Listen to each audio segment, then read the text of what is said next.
ஒரு ட்ரேடிங் செட்டப்பில் நீங்கள் ஒரு ரூல் போட்டிருந்தீங்கன்னா அந்த ரூலை ஃபாலோ பண்ணுங்கள். ஒரு ஸ்டாக்கு என்ன மாதிரி ஒரு சுச்சுவேஷனில் நம்ம டெக்னிக்கல் ஒர்க்காக பார்த்து அதில் என்ன மாதிரி ரியாக்ட் ஆகும் அப்படின்ற எஜுகேஷன் பர்பஸ்ஸு இந்த இடத்துல காலோ டிப்ஸோ எதுவுமே ஆப்ஷன்ஸில் எதுவுமே கொடுக்குறதில்ல. ஒன்லி பார்த்திங்கன்னா எஜுகேஷன் பர்பஸ்க்காக மட்டும் இந்த வீடியோவை தொடர்ந்து பாருங்கள். நிறைய வீடியோ பார்த்திங்கன்னா தொடர்ந்து போட முடியல. நான் ஒரு ஆட்டோ டிரைவர் தான், சரிங்களா. ஒரு போஸ்ட் கிராஜுவேஷன் முடிச்சிருக்கேன், ஒரு 3 டிகிரி முடிச்சிருக்கேன். ஆக மொத்தமும் என்னுடைய இதுவை சொல்லிட்டேன். அப்போ என்ன மாதிரி ஒரு செட்டப்பில் ஒரு டெரிவேட்டிவ் பார்த்துட்டு, ஒரு டெக்னிக்கல் ஒர்க்கை பார்த்துட்டு, ஒரு பொசிஷனை என்ன மாதிரி பண்ணணும், அப்போ என்ன மாதிரி ஒரு ஒர்க் அவுட் ஆக போகுது அப்படின்ற நிஃப்டி லெவலில் நாளைக்கு நீங்கள் வாட்ச் பண்ணலாம், சரிங்களா. இந்த வாட்சிங்கில் இதில் ஃபெபனாச்சி ரீட்ரேஸ்மெண்ட்டை மட்டும் வச்சு நீங்கள் ட்ரேட் பண்ணிங்கன்னா எப்படி நீங்கள் ட்ரேட் பண்ணலாம் அப்படின்ற ஒரு கேட்டகரிக்கு நான் வர சொல்ல போகிறேன். அதனுடைய செட்டப்பில் என்ன மாதிரி ஒர்க் அவுட் ஆகுதுன்னு பாருங்கள். இப்போ எப்போயுமே பார்த்திங்கன்னா என்னென்னா இந்த நிஃப்டியை மட்டும் நீங்கள் எப்போயுமே ஒரு வெளிநாட்டில் இருக்கிறவங்க, அதாவது ஒரு ஃபாரினில் இருக்கிறவங்க ஒரு என்ஆர்ஐ அக்கௌண்ட் வழியாக தான் உள்ளே வரணும். அந்த என்ஆர்ஐ அக்கௌண்ட்டு என்ன மாதிரி ஒர்க் அவுட் ஆக போகுது அப்படின்ற ஒரு கண்டிஷன் வாங்கணும். எப்பவுமே இதனுடைய சப்போர்ட் அண்ட் ரெசிஸ்டன்ட்டு எல்லா இடத்துலையும் கொடுத்துருக்கேன். இது எப்படி ட்ராப் பண்ணோம் அந்த லைன்ஸை, இது பவர்ஃபுல்லாக இருக்கும், சரிங்களா. அப்போ நம்ம ப்ரீவியஸ் டே உடைய கேண்டிலிருந்து பார்த்தீங்கன்னா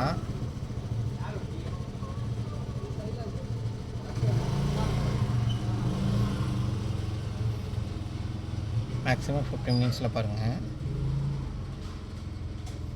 காலையில் 9 மணிக்கு அப்புறம் இது ஃபர்தராக என்ன பண்ணிருக்குன்னா, இந்த 9 மணியில் இது ப்ரீவியஸ் டே உடைய கேண்டிலில் இன்சூட் லெவலில் பிரேக் பண்ணுற மாதிரி இது 78ன்றது இன்சூட் லெவல். அப்போ இந்த இன்சூட் லெவலில் என்ன பண்ணுறாங்க, இந்த இடத்துல ஒரு ஷார்ட் போயிட்டு இந்த மேலே போன பையிங்கில் எடுத்தவங்களுடைய ஸ்டாப் லாஸை ஹேண்டிங் பண்ணி ரெண்டாவது ஒரு ரிட்டனாக ஒரு எடுத்துருக்கு. அப்போ இந்த 78% கொஞ்சம் நேரம் கன்சல்டேட் ஆகிட்டு அடுத்த கேண்டில் இதனுடைய லெவலில் பிரேக் பண்ணி கரெக்டாக போயிருக்கு. இந்த சப்போர்ட் அண்ட் ரெசிஸ்டன்ட் கரெக்டாக ஒர்க் அவுட் ஆகுதான்னு பாருங்கள், சரிங்களா. அப்போ இது அப்சைடுக்கு உண்டான போகிறதுக்கு உண்டான கேண்டில் ஒர்க்கான கன்ஃபர்மேஷன்லாம் பாருங்கள். இந்த 11 மணிக்கு ரேஞ்செல்லாம் பாருங்கள், அங்கேருந்து ஒரு ஃபால் ஆகிருக்கு. இங்கே என்ன மாதிரி ஒரு கேண்டில் போட்டிருக்கு, ஒரு மார்னிங் ஸ்டார்னு சொல்லிக்கலாம், சரிங்களா. இது ஒரு புல்லிஷ் என்கிரிப்பிங்னு சொல்லலாம். அப்போ இந்த ப்ரெடிக்ஷன் எப்படி இருக்கும் அப்படின்ற கேட்டகரிக்கு நீங்கள் வந்தீங்கன்னா,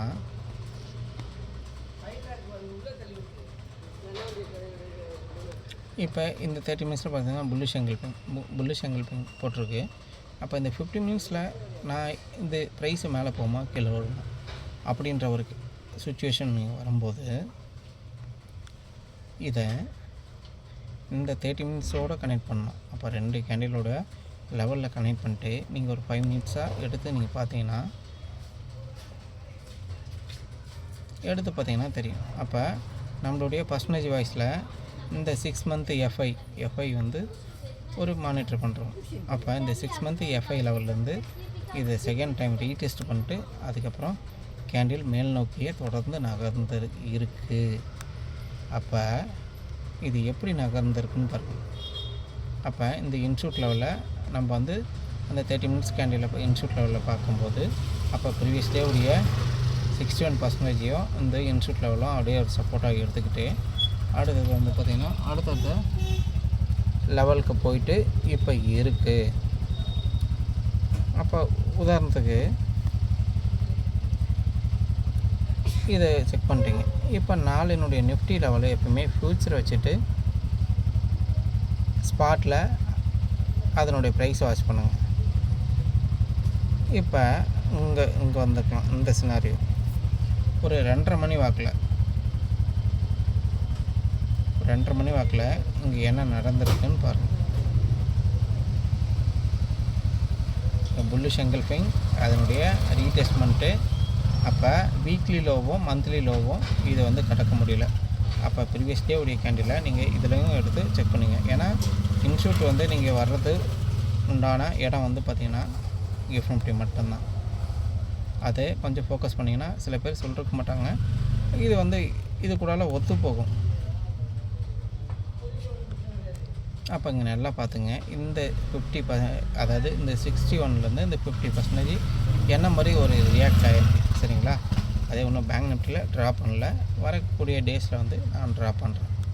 அப்போ பேங்க் நிஃப்டி ஒரு ஓப்பன் ஆனதுக்கப்புறம் என்ன பண்ணணும்னா, ஃபஸ்ட்டு பிசிஆர் வேல்யூ, இந்த பிசிஆர் போட்டு டிவைடட் பை கால். அப்போ 1 பாயிண்ட் சம்திங் மேலே இருக்குன்னா இது அப் சைடுக்கு உண்டான டவுன் சைடுக்கு உண்டான லெவலும் இருக்கும். அது அப் சைடு ஒன்லி அப் சைடு போகுதுன்னா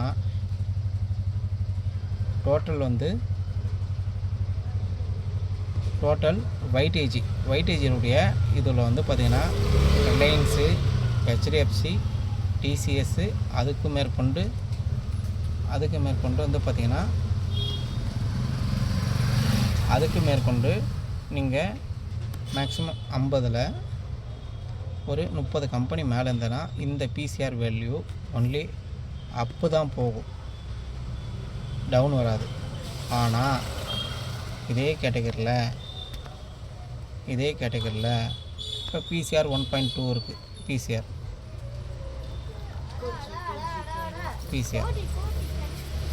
அப்போ வந்து இங்கே 50 கம்பெனியில் வெறும் வைட்டேஜ் கம்பெனி ஹெச்டிஎஃப்சியும் ரிலையன்ஸ் மட்டும் பாசிட்டிவில் இருக்குது. டிசிஎஸ்ஸு நெகட்டிவில் இருக்குது. அப்போ இங்கே இந்த கம்பேரிசன் பண்ணும்போது 2 மட்டும் இருக்கும்போது இது அப்ஸு டவுன்ஸு போகிறதுக்கு உண்டான இடமா இருக்கும். இந்த 1 பாயிண்ட் இந்த ஃபுல் கம்பெனியில் 50ல் மேக்ஸிமம் ஒரு 30 கம்பெனி பாசிட்டிவில் இருந்ததுன்னா அது ஒன் சைடாக போகும். இது யாரும் சொல்லிருக்க மாட்டாங்க. இதனுடைய பிசிஆர் வேல்யூ வந்து பார்த்திங்கன்னா இந்த ஒரு ப்ரைஸில் மட்டும் நீங்கள் அவங்க சொல்லிட்டு போயிருப்பாங்க. இதை நீங்கள் ஓரளவுக்கு ப்ரெடிக்ஷன் பண்ணிக்கலாம் சரிங்களா. அதே மாதிரி க்ரூட் ஆயில் பார்க்குறோங்க. இப்போ க்ரூட் ஆயிலினுடைய லெவல் நான் ஏற்கனவே ஆல்ரெடி ட்ராப் பண்ணியிருந்தேன். நான் ஈவினிங்கில் கம்ப்ளீட்டையும் பண்ணுறேன்.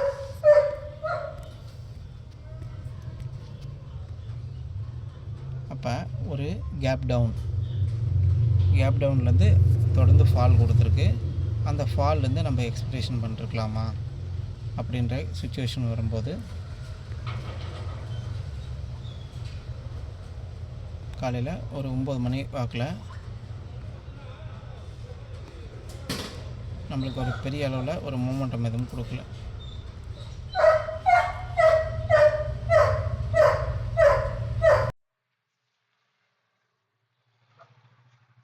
ஒரு நிமிஷம். அப்போ இதனுடைய உண்மையை யாருமே சொல்ல மாட்டாங்க. அப்போ எப்பவுமே இந்த கேண்டிலை ஃபஸ்ட்டு 4 ஹவர் உடைய கேண்டிலை பார்க்கணும். அந்த 4 ஹவர் உடைய கேண்டில் அதுக்கப்புறம் என்ன ரியாக்ட் ஆகுது. அப்போ நிஃப்டி நாளைக்கு மேலே போகுமா கீழே வருமா, அப்போ இது தெரிய வரணும்ல. அப்போ நேற்று கேண்டில் வச்சு நம்ம ப்ரெடிக்ஷன் பண்ணோம். இன்றைக்கி நிஃப்டி மேலே போகுமா கீழே வருமா. அப்போ இந்த 2 நாளாக இருக்குது. இந்த 2 நாளினுடைய மிட் பாயிண்ட்டுன்றது அப்போ ஞாயிற்றுக்கிழமைக்கு உண்டான லெவலும் இதில் ஒரு ப்ரெடிக்ஷன் எடுத்து பார்க்கும்போது உங்களுக்கு ஒரு லெவல்ஸ் புரிய வரும். இது ரொம்ப நாள் வந்து ட்ரேட் பண்ணுறவங்க வந்து இந்த லெவல்ஸு கரெக்டாக அவங்களுக்கு ஒத்து போகும்.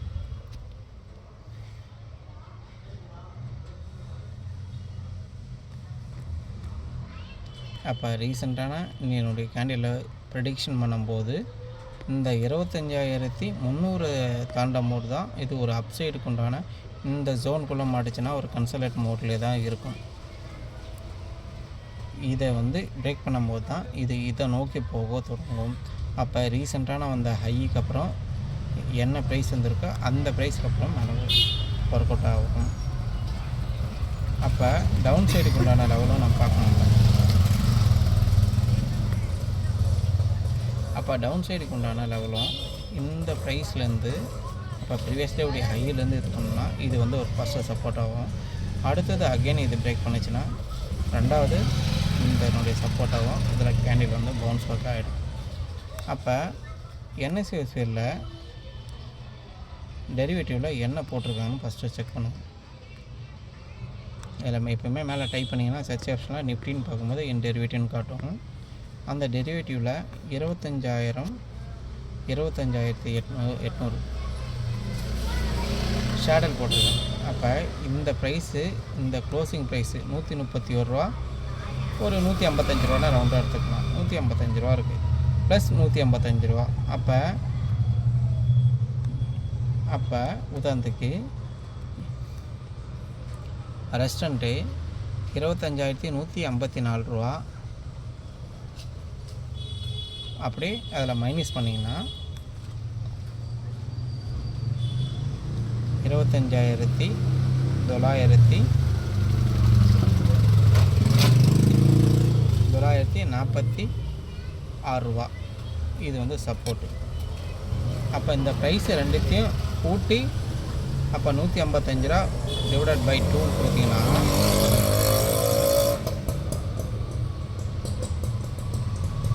78 ரூபான்றது மீட்டிங் பாயிண்ட்டு. அப்போ 25,078ன்றது மீட்டிங். அது அப்பு போக போதா இல்லை டவுன் ஆக போகுதா அதனுடைய ப்ரெடிக்ஷனில் நீங்கள் வந்து பார்த்துக்கலாம். அதே போல் பேங்க் நிஃப்டியும் இந்த அளவுக்கு பார்த்துக்கணும். சரிங்களா? இதே என்ன பண்ண வரீங்கன்னா நெக்ஸ்ட் வீக்கினுடைய எக்ஸ்பிரி இப்போ என்ன பார்த்தோம் 24,000, 25,000, 24,800 ஷாடல் போட்டிருக்காங்க. அதே ப்ரைஸை இதனுடைய க்ளோசிங் ப்ரைஸ் புட்டுனுடைய ப்ளஸ் பண்ணிங்கன்னா புக்கிங் ஏரியா, மைனஸ் பண்ணால் பேனிக் ஏரியா கால் சைடு. அப்போ இந்த 25,000ன்ற ப்ரைஸு 262 ரூபா. அப்போ நம்மளுக்கு 25,154 கடந்துச்சுன்னா அடுத்தது எங்கே போனால் 262 ரூபாய்க்கு நோக்கி போகும். சரிங்களா? அதே இந்த 24,800 இந்த 262 ரூபான்றது வந்து போகும்போது பேனிக் சுச்சுவேஷனில் இருப்பாங்க கால் செல்லர். அப்போ அதே வந்து டவுன் சைட்லேருந்து 24,800ன்ற க்ளோசிங் ப்ரைஸு புட் செல்லர் வந்து பார்த்திங்கன்னா 110 ரூபா. அப்போ 25,910ன்றது அவங்களுடைய புக்கிங் லெவலாக இருக்கும். சரிங்களா? அதுக்கு மேலே தான் அதுக்கு கீழே போக விட மாட்டாங்க. 24,910 கீழே போக விட மாட்டாங்க. அதனால் தெளிவாக தெரிஞ்சுக்கணும். சரிங்களா?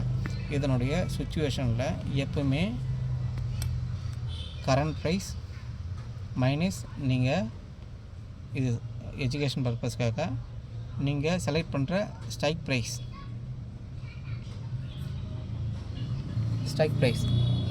Equal to original value. இந்த ப்ரைஸு நியர்பையில் ஃபிப்னாச்சி ரீட்ரேஸ்மெண்ட்டில் சப்போர்ட் இருந்துச்சுன்னா அப்போ இன்னும் எவ்வளோ பாயிண்ட்டு கம்மியாக இருக்குன்னா அந்த பாயிண்ட்டை நோக்கி நகரும். அதே டவுன் சைடுக்கு உண்டான லெவலில் எவ்வளோ கம்மியாக இருக்கோ அதை நோக்கி நகரும். அப்போ டீட்டா வேல்யூ எக்ஸ்பிரி அப்போ 5ல் இருக்கிற மாதிரியும் டெல்டா வேல்யூ 8.85ல் இருக்கும் 0.85, இதுவும் 0.5. இதனுடைய ப்ரைஸில் நீங்கள் ஒரு ப்ரிடிக்ஷன் பண்ணிங்கன்னா உங்களுக்கு வந்து இந்த டிகேயில் மாட்டாமல் ஒரு ஸ்டேபிளான ஒரு மூமெண்ட்டஸை நீங்கள் கேட்சப் பண்ணுவீங்க.